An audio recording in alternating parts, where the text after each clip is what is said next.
நவக்கிரகங்களில் சனி என்றாலே பலருக்கு பயம். ஆனால் அறிவியல் ரீதியாக பார்த்தால் சனி கிரகமில்லை என்றால் இந்த பூமியில் மனித இனமே இருந்திருக்காதே என்று சொன்னால் நம்புவீர்களா? சனி கிரகம் மிகப்பெரிய ஈர்ப்பு விசை கொண்டது.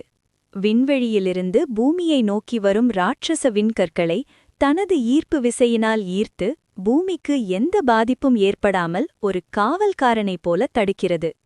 ஆன்மீக ரீதியாக சனி பகவான் நீதி தேவன் என்று அழைக்கப்படுகிறார். அதாவது உங்கள் தவறான செயல்கள், கர்ம வினைகள் உங்களை தாக்காமல் இருக்க உங்களை சோதித்து உங்களை செதுக்குகிறார். அறிவியலில் விண்கற்களிடமிருந்து பூமியை காக்கும் அரண், ஆன்மீகத்தில் கர்ம வினைகளிடமிருந்து நம்மை காக்கும் அரண். இரண்டையும் இணைத்து பார்த்தால் அவர் ஒரு தண்டனை கொடுப்பவர் அல்ல, நம்மை பாதுகாப்பவர்.